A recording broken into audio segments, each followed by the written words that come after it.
Bom dia a todos, obrigado pela oportunidade aqui do Paulo.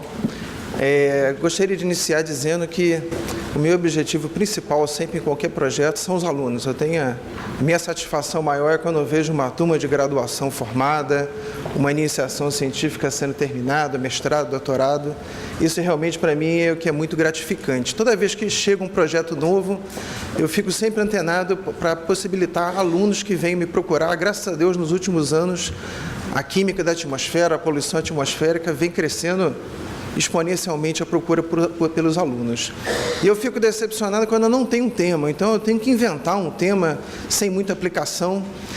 E eu, nos últimos 20 anos, esse ano faz 20 anos em Química da Atmosfera, eu comecei trabalhando em estratosfera. Na época, em 93, 94, o buraco da camada de ozônio estava em moda e eu comecei a fazer modelos para buraco da camada de ozônio, refinando modelos existentes, mas a falta de dados fez eu descer alguns quilômetros para a troposfera e comecei a trabalhar em qualidade do ar, química da atmosfera, poluição.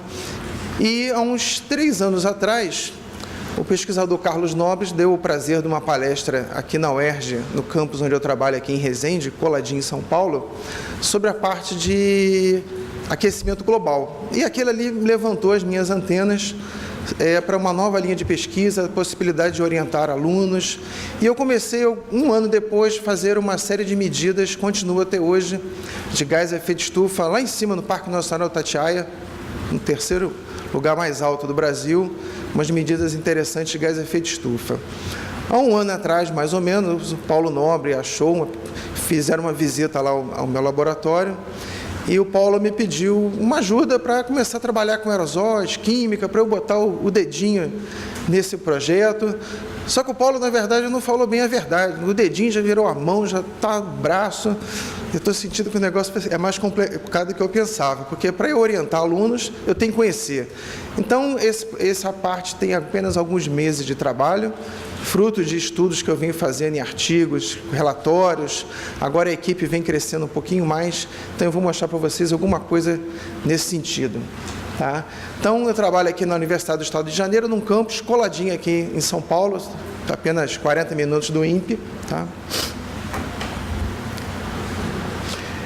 Qual a importância da química, de colocar essa parte química, aerosóis, moléculas, a parte gasosa dentro do modelo? É que eu vinha conversando com o Paulo, às vezes um modelo, ele é aquilo que representa o passado e possa prever o futuro. Às vezes nós temos um modelo ruim, mas que serve para o propósito. Pode ser que daqui a alguns anos o nosso modelo de elétron mude completamente, mas o que temos hoje, ele responde o que aconteceu e prevê o futuro. Tá? Mas a química tem um negócio interessante, porque sem o modelo químico, os outros submodelos às vezes precisam ficar sendo ajustados para reproduzir dados experimentais. É a história da mesa que está meio capenga. Aí você bota um calço num pé, um calço no outro pé, um calço no outro pé. No fundo a mesa está cheia de calços, se tirasse todos os calços, às vezes até ficaria melhor. Tá? Então, a função do modelo químico é tentar ajustar melhor, refinar, descrever o que acontece, é porque na atmosfera nós temos as emissões e dessas emissões os gases absorvem radiação. Tá? Seja por deformação angular, estiramento simétrico, assimétrico, não vou entrar em detalhes. E a parte de aerosóis, há muita confusão entre aerosóis e gás. Às vezes as pessoas falam aerosol com uma forma muito genérica. Aerosol, a parte gasosa e líquida, tanto absorvem radiação nos seus estiramentos e deformações nas moléculas, como também reflete radiação, tanto a radiação que está subindo da Terra para cima, quanto de cima para baixo. Então é preciso conhecer um pouco esses fenômenos para tentar refinar a saída dos dados. Tá? Então, eles vão influenciar basicamente no balanço energético. Então, eu espero que esse modelo químico, pode ser que daqui a alguns anos a gente chegue à conclusão que todo o esforço da química vai mexer 5%, 10% na qualidade dos resultados, mas é preciso fazer esse estudo agora, sem contar que essa parte do modelo químico influencia a parte de cidades, de vegetação, então precisamos ter uma atenção nessa parte dos modelos químicos. Tá? Eu venho trabalhando nesses últimos anos em cidades, tá? Fazendo modelo de qualidade do ar de cidades. Então, basicamente, Rio de Janeiro, faço alguns trabalhos em locais muito úmidos, como Rio, algumas cidades em Portugal, agora em Córdoba, que é uma cidade extremamente seca. Na Antártica, temos projetos na Antártica, que também é outro tipo de atmosfera, mas Agora, a proposta que me fizeram era uma coisa mais abrir as minhas caixinhas, que eram 4 km por 4 km, para algumas dezenas de quilômetros. Tá? Então, o estudo que eu fiz desses modelos que tem nos relatórios do IPCC, em artigo científico, o foco de todos os modelos é o ozônio. Tá? O ozônio, basicamente, tirando impressora laser, máquina de copiar, quase não temos fonte de ozônio. Só que o ozônio é como se fosse uma assinatura da atmosfera. Ele é o terceiro gás de efeito de estufa mais importante, sem ninguém emitir ele para a atmosfera. Basicamente, formado das reações dos compostos orgânicos voláteis, óxido de nitrogênio e a radiação solar. Só que o ozônio numa cidade ele é como se fosse uma assinatura. Você tendo o ozônio e parâmetros meteorológicos, através de técnicas estatísticas, você consegue descrever quase todo o resto da atmosfera. Tá? Técnicas estatísticas de redes neurais, máquinas de suporte a vetor. Então, é muito comum o foco ser sempre em cima do ozônio. Tá? Então, ele é formado por metano, um gás de efeito de estufa, os óxidos de nitrogênio, compostos orgânicos voláteis, luz solar. Indiretamente, o CO mexe nesse balanço, porque ele mexe no equilíbrio do radical hidroxila. Esse radical hidroxila é como se fosse um detergente na atmosfera, ele destrói quase todas as outras moléculas. Tirando a água e o CO2, que existem, os sumidouros, as deposições conhecidas, todas as outras espécies na atmosfera são dependentes de vias químicas para a sua remoção, seja remoção, seja formação. Essas reações podem ser térmicas, podem ser fotoquímicas, então existe uma série de processos. E o foco principal são nas reações do radical hidroxila e hidroperóxido. Aí vocês perguntam, mas quanto tem disso na atmosfera? Quase nada. Radical hidroxila e hidroperóxido é 1 a 2 partes por trilhão. Tá? Mas esse 2 partes por trilhão faz a diferença em toda a atmosfera. Tá? Outras moléculas menos reativas, halões, SFCs, clorofluorcarbonos, eles só são removidos na estratosfera, é uma outra química lá em cima, acima de 30, 40, 60 quilômetros. Nos modelos do relatório 4 do IPCC, a maioria dos modelos já tinha uma parte química incorporada. Perdão. No relatório 5, como diz os repórteres, as últimas reuniões do IPCC, sem a química, os modelos praticamente não serão aceitos. As publicações nas revistas de nome, se não tiver um submodelo químico nos modelos para mudanças climáticas, dificilmente serão aceitas. Eu até andei olhando o escopo de algumas das principais revistas de mudanças climáticas que trata do tema e diz que é mandatório que tenha um modelo químico dentro dos modelos de transporte, a parte de mudanças climáticas. Tá? Então, está aí essa importância. No artigo aqui de 2010 da Nature, do Moser et al., mostra a inter-relação de todos esses parâmetros com a parte de mudanças climáticas. Tá? E temos aqui os processos atmosféricos, como foi falado na palestra anterior, oceanos, a parte de criosfera, que também precisa ser muito estudada, agricultura, e começa a mexer na parte de vulnerabilidade e assim por diante. Então, a parte dos modelos químicos entram aqui, tem relação com o oceano, tem relação com a parte terrestre. Então, esse acoplamento é uma coisa que precisa ser feito, a gente precisa conhecer como é que vai fazer isso, o que está sendo feito nos grandes centros de pesquisa, quais modelos estão sendo estudados. Tá? Então, aqui não para assustar os não químicos, tá? Mas sempre assusta um pouco essas moléculas. Esse radical é a raiz de toda a química da atmosfera. Então, esse radical hidroxila, 1,5 parte por trilhão, não é nada.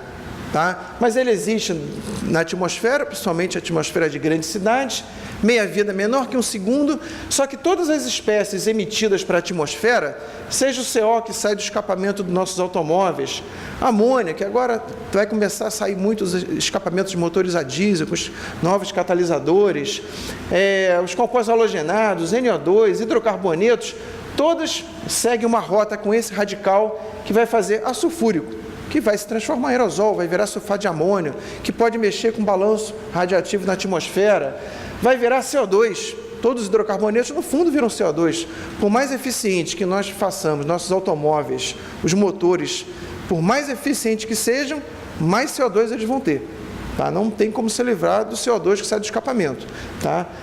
NO2 vai virar ácido nítrico, de novo, vai parar em aerosóis quando esse ácido nítrico começar a reagir com outras moléculas. E assim por diante, temos aqui uma série de reações onde o ozônio vai acabar sendo formado por essa reação com oxigênio atômico, tá? E lembrando que o ozônio é o terceiro gás de efeito de estufa mais importante. Então, os modelos químicos, gente, é uma coisa complicada. Eu comecei a trabalhar em 93, me deram um modelo de Los Angeles e falaram, ó, se vira, adapta ele para o Rio de Janeiro. E eu fiquei com aquele monte de linha, 40 mil linhas em Fortran no meu colo. Na época eu ainda sabia Fortran, depois uns anos eu fiz questão de esquecer, mas nunca funcionava. E eu só fui entender que o modelo de Los Angeles não funcionava para o Rio de Janeiro, porque na época nossos automóveis não tinha injeção eletrônica, eram carros com carburador, a nossa gasolina era péssima, melhorou, a tecnologia embarcada nos automóveis era ruim, então eu tive que começar a fazer medidas. A princípio, meu desejo era ser químico de teclado, nunca mais entrar no laboratório, mas não teve jeito, tive que voltar para o laboratório e fazer medidas para entender como funcionavam as reações na atmosfera para a realidade brasileira. Temos aqui carros a gás natural, carros a diesel com 5% de biodiesel, com uma tendência a chegar a 20% de biodiesel de diferentes origens, que não tem muita coisa no mundo. Temos o carro flex, na minha opinião, vai gerar muito problema no futuro. Carro flex aumenta a emissão de óxido nitroso, não tem uma queima muito otimizada, porque ele não queima nem bem a gasolina, nem bem o álcool. Então, o cenário de emissões para a nossa atmosfera é diferente, a gente precisa estar atento para isso em mudanças climáticas, como eu estava até agora em termos de qualidade do ar de cidade, em termos até de saúde pública, em alguns ensaios de mutagênese. Só para mostrar como é que esse negócio é um pouco complicado, eu peguei de novo para assustar vocês, somente o tolueno. Análises que eu faço de gasolina no Brasil, a nossa gasolina, ela tem muitos aromáticos, compostos aromáticos. Costuma ter na gasolina da bomba, chega a 14% de tolueno. Tem gasolina que tem 2% de benzeno. Então, quando for abastecer o automóvel de vocês, fique longe daquele vapor, porque benzeno é leucemia, tolueno, depressor de medula óssea. Então, o tolueno não é uma molécula muito reativa. É uma molécula até pouco reativa na atmosfera, mas para uma molécula que é pouco reativa, estou brigando com isso aqui. Uma molécula que é pouco reativa inicia essa reação aqui e vai gerar nitrotolueno, metilglioxal, formaldeído, uma série de moléculas.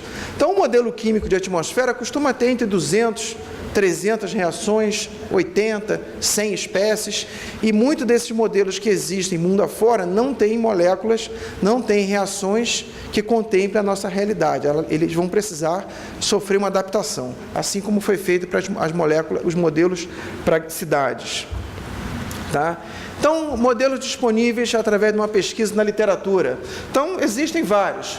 O modelo aqui da NASA, de Harvard, da Bélgica, a Holanda, o NK, o Max Planck, Califórnia, aqui de Oslo. Então, existe uma série de modelos. Não estou ainda em capacidade de dizer qual é o melhor, qual é o pior. Ainda, para mim, são todos maravilhosos. Estão na fase de ler artigos, comparar resultados, entender o funcionamento. Mas as parcerias que foram buscadas pelo pessoal do INPE nos levou, tá? Assim, os modelos também têm resultados diferentes, como todos os modelos, principalmente quando compara com resultados experimentais. Tá? Alguns modelos são melhores para algumas regiões, outros modelos são melhores para determinadas épocas do ano. Tem modelos que têm resultados melhores para simulação de 10 anos, tem modelos que respondem melhor para 100 anos. Então, essas diferenças existem. Tá? Espero em breve poder mostrar mais figuras como essa, mas com o nosso modelo funcionando já acoplado. Então, o modelo é uma coisa complicada, como disse na palestra antiga, são dezenas de milhares de linhas de programação. No momento, não queremos entender todos os processos que os modelos têm, mas a fonte principal do esforço, até talvez 2014, 2015, serão aqui nas fontes, principalmente as emissões antropogênicas, oriundas de queima de combustível das grandes cidades, tá? E para tentar chegar em resultado de concentrações previstas no modelo, o mais próximo da realidade da parte com os dados observados, tá? Então, é uma série de pacotes, cada caixinha dessa aqui é uma subrrotina enorme, tá? E isso tudo precisa estar funcionando em conjunto, tá? Dentre as possibilidades levantadas, parcerias, discussões, foi oferecido, tá, o pacote que, a princípio, foi desenvolvido, está aqui o Mozart, foi um esforço do NCAR com o Max Planck Institute, tá? Junto com o pacote de aerosóis lá de Hamburgo, só que esses dois aqui estão funcionando dentro do modelo de circulação global ECAN 6. Tá? O que foi feito até agora? Foi feita uma revisão do que existe na literatura, é um modelo adequado para mudanças climáticas, um dos melhores, um dos mais referenciados, tá? Usados por diversos grupos internacionais, e foi buscada uma parceria do INPE com essas instituições e foi prontamente aceita. Tá? Então, qual é o nosso objetivo? Entender, dentro desse pacote do Ramos, que tem o Mozart, é um programa, mais como eu falei anteriormente, focado no ozônio, tá? Já foi estendido para a estratosfera, um pouquinho para a mesosfera, desenvolvido pelos 3 institutos renomados, então tem o apoio desses institutos. Tá? E o Mozart, ele veio lá de 98, os artigos que a gente vem fazendo uma revisão, 98, depois 2003, 2007, e tem uma versão de 2010, a última versão. Tá? Tem essa versão de 2010, já foi melhorado bastante o modelo químico, ou seja, o que é melhorar o modelo químico? Incluir novas reações, incluir novas espécies, melhorar a estequiometria, ou seja, quanto de cada reagente vai gerar, quanto de cada produto, as constantes de velocidade térmicas, fotoquímicas e assim por diante. A parte de fotólise, ou seja, as moléculas sendo degradadas com a luz, tá? A parte de deposição, ela está muito bem documentada para países europeus e para os Estados Unidos. A parte de deposição, tanto seca quanto úmida, das moléculas, ou seja, como é que elas são removidas por processos via seca, via úmida, para as cidades brasileiras ainda não está bem descrito, tá? E detalhar as emissões biogênicas, precisamos detalhar as emissões biogênicas para a parte brasileira, e aerosóis troposféricos, que tem uma influência muito grande na reflexão da radiação que entra na Terra, ou seja, ainda tem coisa a fazer, graças a Deus tem bastante trabalho a fazer. Tá? A descrição original do modelo químico, tá? Hoje em dia trabalhando com 2.8, ainda 300 por 300 quilômetros, 28 níveis acima na atmosfera, pode ser usado em resoluções menores, tá? Vai depender de memória e capacidade de máquina, tá? E para usar todas as reações químicas que estão dentro do modelo químico hoje em dia, com todo o seu potencial, tem que passar para cerca de 80 km de resolução. Tá? O tempo de máquina ainda é grande, eu vou mostrar alguns resultados mais adiante. Tá? Aqui, exemplos de reações. O que é um modelo químico? É colocar as espécies reagentes, produtos e constante de velocidade. Reagentes, produtos, constante de velocidade. Muitas não temos para o Brasil. Aí vamos me perguntar, mas como é que você vai fazer se você não tem as reações, por exemplo, para um tolueno da vida? Aqui na UERJ nós temos as instalações, uma câmera de reação, onde nós colocamos as moléculas e temos uma lâmpada que simula a luz solar, e dizemos qual é a latitude, longitude e época do ano. Essa lâmpada simula as condições do Sol para aquela latitude, longitude, dia, mês, hora do ano. Colocamos os reagentes e, através de técnicas espectroscópicas, basicamente cromatografias, medimos o decaimento dessas moléculas, os produtos de reação, e conseguimos descobrir esses números mágicos que ficam aqui antes dos reagentes e essas constantes, por exemplo, essa que depende de temperatura, essa que não depende da temperatura, outras aqui que eu não coloquei, que depende da luz solar. Então, ter um mecanismo químico é saber as reações, quais reagentes vão gerar quais espécies, com quais velocidade, em qual proporção. Tá? Atual estágio, em que estágio nós estamos? Foi desenvolvida uma cooperação com o NCAR, com o Max Planck Institute, um grupo da Índia que está usando o modelo Ramos. Tá? Os usuários do INPE fizeram credenciamento, preencheram todos aqueles questionários, aquela burocracia toda, foram autorizados a usar o programa, a baixar o programa. O modelo foi baixado, instalado lá no supercomputador do INPE. Algumas simulações já estão sendo feitas, tá? E para ter uma ideia, simulando apenas um ano, tá? Gasta-se 10 horas do Tupã usando 144 processadores. Acho que isso dá 5%. Me corrija se eu estiver errado, Paulo. 144 daria uns 5% do Tupã. São 3.000. 0,5. Tá? Então, é o atual estágio simulando um ano somente. Tá? E agora estamos no estágio de coletar dados experimentais para comparar as saídas que estão tendo com o modelo. Ou seja, o que está sendo rodado agora é o que foi desenvolvido pelo NCAR e o Max Planck. Não fizemos nenhuma modificação. Estamos no estágio para entender como é que funciona a estrutura das subrrotinas, basicamente para poder fazer uma atualização no mecanismo químico e fazer uma atualização nas emissões. Porque modelagem, se você não tiver um input bom, você não vai ter um output bom. Tá? Então, é preciso ter refinamento desse input para ter um output satisfatório. Tá? Então, aqui alguns primeiros resultados, a parte da aerosol modelado para o ano de 2001, aqui só um dado de setembro, e o dado observado da série do satélite de Terra. Tá? Então, aqui, diferenças existem, tá? Entre o modelado e o observado, aqui plotando apenas a diferença entre um e outro. Então, tem uma diferença aqui no meio do Atlântico, de uns valores mais elevados, mas aqui menos 0,4 para a parte da China, mas os primeiros resultados mostram que está funcionando o modelo e precisamos fazer essas melhorias para entender o que está acontecendo nessa diferença. Alguns outros ainda resultados para dimetilsulfeto, era uma molécula que sempre me causou surpresa, porque todo ano o navio polar brasileiro, os 2 navios polares, no mês de final de setembro e início de outubro, eles vão para a Antártica. Infelizmente, pegou fogo a estação. E eu tenho sempre alunos que vão embarcados e a cada grau de latitude eles vão coletando amostra de ar, para depois fazer análises e entender um pouco da atmosfera até chegar na Antártica. Também fazemos algum estudo na Antártica.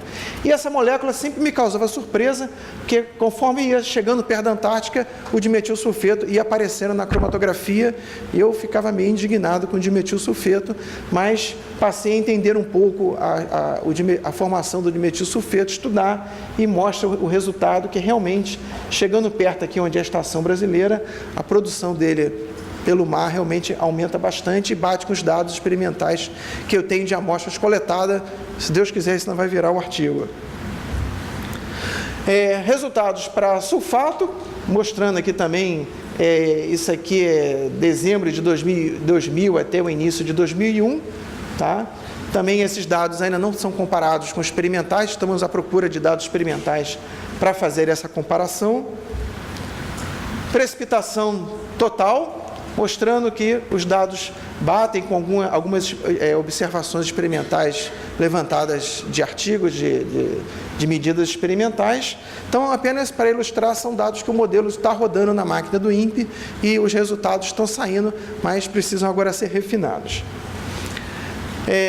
Deposição seca de carbono orgânico, mostrando aqui alguns pontos, tá? Então, apenas resultados gerados com o modelo sem nenhuma mexida, apenas com a instalação. Próximas etapas, tá? Simular cenários conhecidos, que tenham resultados para que possamos fazer as comparações. Entender os módulos que compõem esse módulo RAM de aerosol e o Mozart para química da atmosfera. Ou seja, não basta pegar o modelo, botar no computador do INPE e ficar rodando. Tem que entender como funciona para a gente poder fazer as atualizações. Entender como é que foi feito esse acoplamento do RAMOS com o ECAN. Tá? O acoplamento, eu como químico, para mim é uma coisa misteriosa, mas todos falam que é difícil, mas que vai funcionar. Tá? Mas eu acredito no pessoal do INPE que esse acoplamento em breve teremos a saída do ECAN entrando o BESM aqui no lugar do ECAN. Tá? Simulações para baixa resolução, fazer ajustes nessas emissões biogênicas e antropogênicas, adequando para a realidade brasileira, inclusão de novas reações químicas. Algumas reações eu já tenho porque eu já medi essas reações em câmara de reação para a atmosfera urbana, não serão muito diferentes. Fazer simulação em alta resolução, e quando o modelo estiver validado, ou seja, para várias espécies químicas, precipitação, radiação, aerosol, os resultados começarem a bater com o experimental, aí sim podemos trabalhar com cenários. Que seriam os cenários? Impacto de hidrelétricas, expansão de cidades, aumento do etanol na mistura com a gasolina, ou até a redução, caso chegue à conclusão que vai ter que reduzir o etanol, o uso do biodiesel, estamos em 5%, será que 20% vai ser bom, vai ser ruim em termos de emissões? Tá? Levando em conta que, podem falar assim, poxa, mas o biodiesel é um combustível renovável, só que tem que lembrar que o biodiesel atualmente no Brasil, quase todo é soja, soja é a rainha da proteína, e biodiesel no Brasil está sendo feito de metanol, que é fóssil, ou seja, o biodiesel está sendo um contrassenso, na minha opinião, porque ele está vindo da rainha da proteína de metanol, que é fóssil, então ele não é totalmente renovável, como se diz. Tá? Interesses, que eu tive reuniões recentes com a Petrobras. A Petrobras visa sempre a reformulação da gasolina.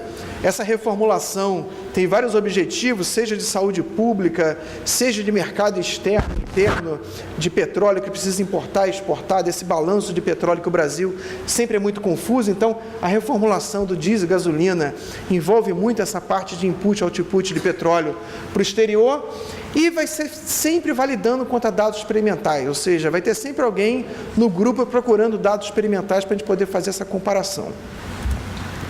Perdão. Agora, em 2013, 2014, alguma equipe do INPE vai ao Max Planck Institute fazer um aprendizado inicial, tá, de como funciona essa subrrotina, ou seja, entender a estrutura do modelo, abrir a listagem dessas subrrotinas, alguém fazer esse treinamento, entender um pouco como foi feito o acoplamento, também uma ajuda do pessoal da Índia que já fez isso. E em 2014 está prevista a vinda de pessoas da Alemanha para cá, para fazer um segundo estágio, ou seja, fizemos agora um dever de casa que foi baixar, aprender, entender, rodar. Vamos agora refinar esse aprendizado na Alemanha, com uma pequena missão indo para a Alemanha, e depois a vinda de um especialista, quando ele vier em 2014, para podermos absorver o máximo possível nesse terceiro estágio, que seria essa vinda. Tá? Aqui eu queria agradecer a equipe, tá? A princípio, poucos meses ainda de trabalho, da Débora, que é recém-chegada ao grupo, trabalhando no projeto, agora no INPE, o Diego, o Silvio, o Enver, e eu que comecei com o dedinho, estou com a mão, daqui a pouco eu vou ter que entrar de cabeça para poder entender como é que tudo funciona e melhorar a minha contribuição. Obrigado.